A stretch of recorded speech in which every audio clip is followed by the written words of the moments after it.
Hey guys, today I'm going to show you how to elevate your motion tracked text effects in Final Cut Pro. This is one of the sessions I gave at the Final Cut Creative Summit and people really seem to like it there, so I thought you guys might like it too. We're going to be doing a hyper realistic text effect and an augmented reality tracked text effect as well. All right, let's just dive right into it.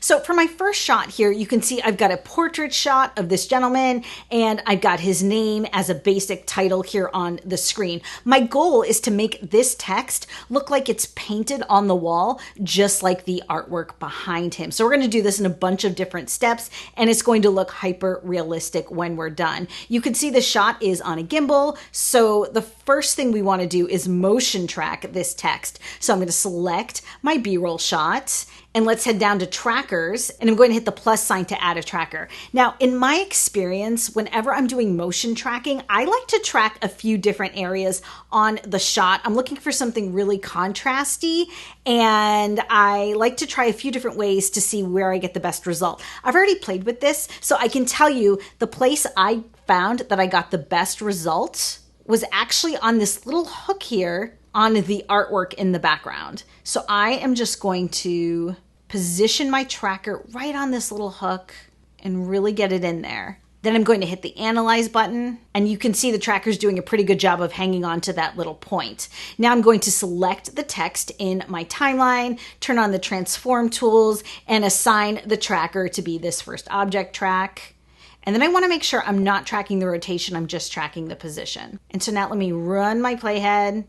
And yeah, it is really linked to that little hook, but you can see that the text is going over Tyler's face. To make this look realistic, we actually need Tyler to be in front of the text. In this particular situation, I'm going to reach for the Keeper plugin, which basically cuts people off the background. So what I'm going to do is grab my original video clip in the timeline, hold down the Option key and click and drag and stack it on top of my text. And then in my effects browser, I'm going to reach for Keeper and I'm going to drop the Keeper effect on that top video clip. And now you can see that Tyler is on top of the text. If I disable the bottom clip, you can see that he's like perfectly cut out. If you guys are interested in Keeper, I will link to it down below, by the way. Some people might stop here. They might say, well, this looks great. You know, the subject is in front of the text is moving with the camera, it looks realistic. But really, it does look like a sticker, doesn't it? It doesn't feel like it's really part of the frame. So we're gonna make a few extra moves here to really sell that this lettering is painted on that wall. So let me show you one of the reasons I don't think this looks realistic. I'm gonna zoom way in here.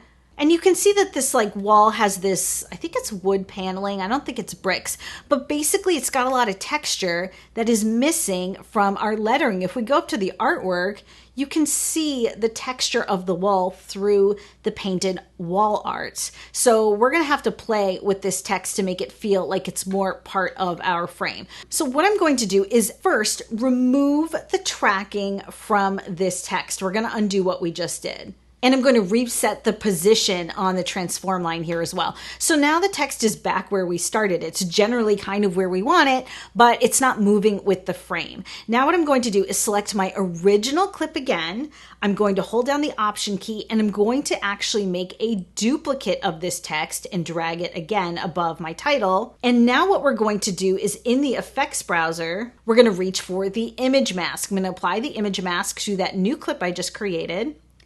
And in the mask source well, we're going to apply that text. And now you can see what we've got here. We've got this image cut out in the shape of our text. If I disable the bottom and top clips, you can see that we've got a section of the wall that is in the shape of our text. Let me enable everything again, and I'm going to disable the text now. And here's what we're going to do. We're going to select this middle clip that has the image mask applied, and we're going to head on up to the color tools, and we're going to apply the color adjustments. Now I'm just going to dial up the brightness, and I'm going to bring up the black point too. I want it to be as bright as the white in the wall art, but I still want to be able to see the texture of the wall through my lettering. Let's zoom way in here. And do you see what I mean? Like I can see the horizontal lines of the paneling through my text. Now what I want to do is apply that object track to this clip again so we can retain the movement. And now when I run my playhead, still looks really good, but I think we could do a little more. So what I'm going to do is zoom again into my framing so you can take another close look. And you can see that the edging of the wall art is much softer than my lettering here. So what I'm going to do is apply a Gaussian blur to this imaged masked video. And by default, it's super high. I'm going to dial down that amount until I feel like the edges of my letters and the edges of my wall art have pretty much the same blur on them. So that's pretty realistic.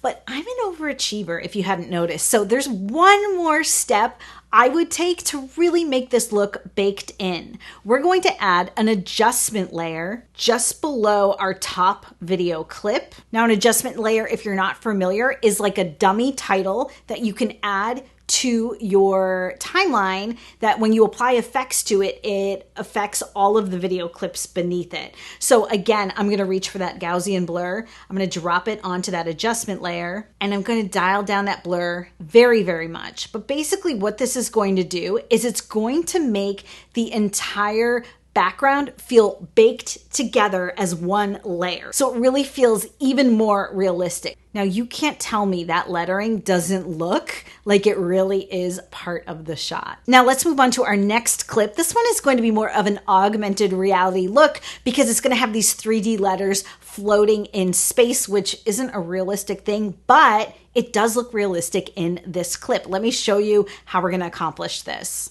So here is our next video clip. We've got a basic B-roll shot here, and I've got a 3D basic title on top, no animation, no effects, nothing. The first thing I'm going to do is select that text and head on over to the text inspector, and let's make some changes here. The first thing I want to do is change the color. So I'm going to head on down to 3D text and let's draw our attention to the material. By default, our substance is plastic and shiny. I'm going to color pick these scrubs so that our text has that sort of like greenish scrub color. But you can see that the color isn't that accurate because of the material that we've selected. So by default, like I said, the substance will be on plastic. I recommend, if you're really trying to be true to colors, changing to generic.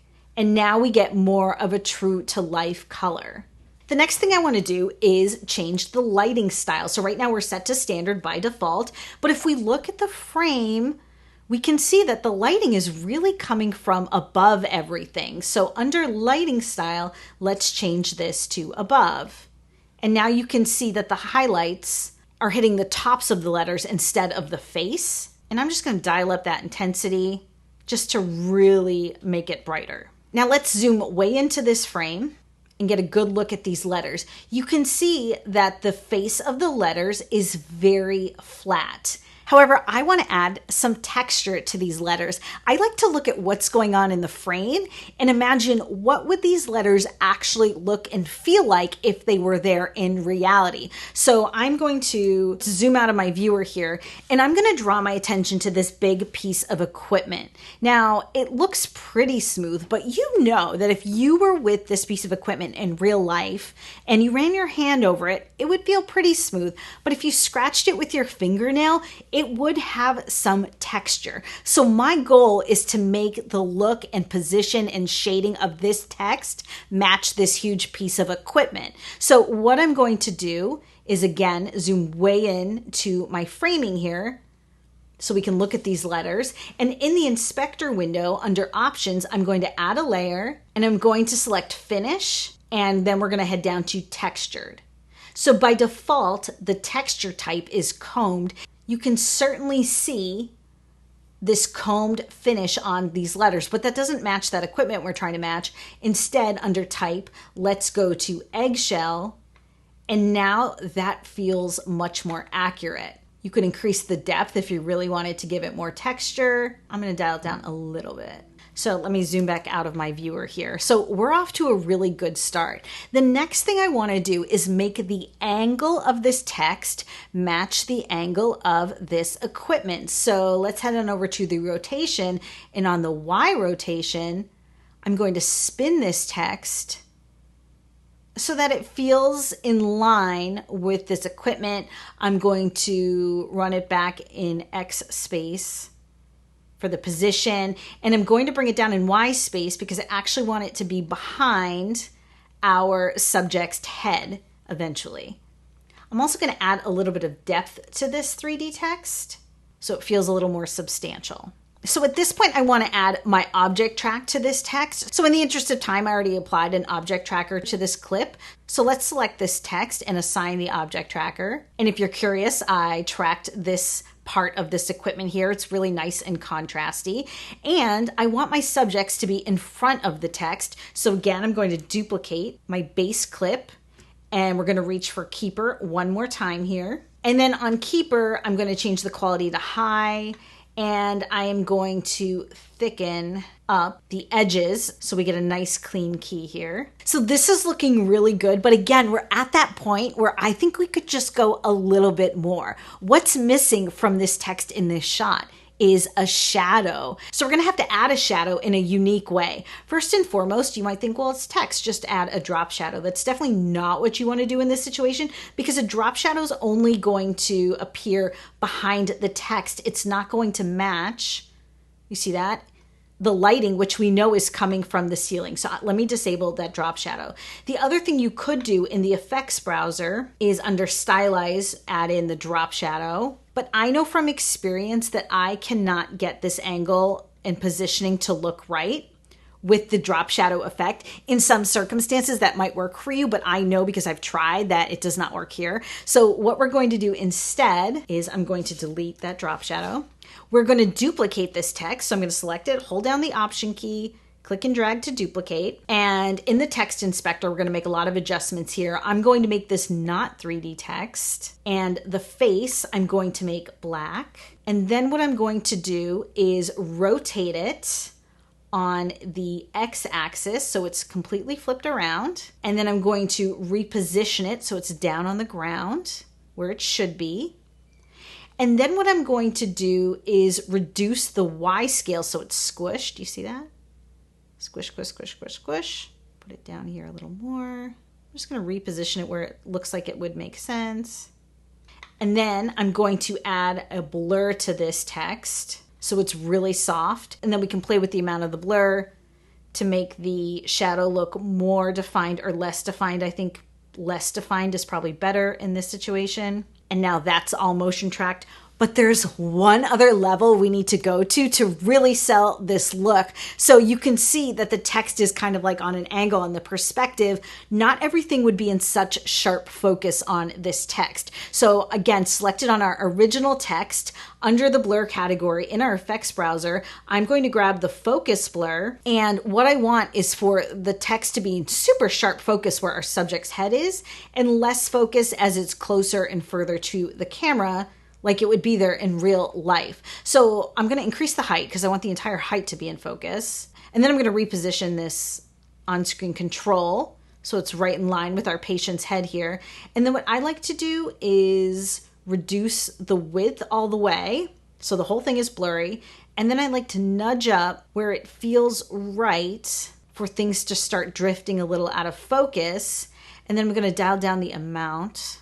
You don't want it to be too affected. You want it to look realistic. That's the whole idea. I'm gonna play with the amount and the softness until I feel like it just looks just about right. And there you have it, you guys. That is some augmented reality text. It really feels like that text is in this room, even though we know that's impossible. So what did you guys think of these techniques for elevating your motion tracked text in Final Cut Pro? Let me know down in the comments which look was your favorite. If you want to know more about Final Cut Pro, check out my course, Final Cut Rockstar, or Final Cut Rockstar Next Level at JennJager.com. In the meantime, I picked out some other videos I know you're going to love. Thanks to everyone who watches all the way to the end. I'll see you guys again.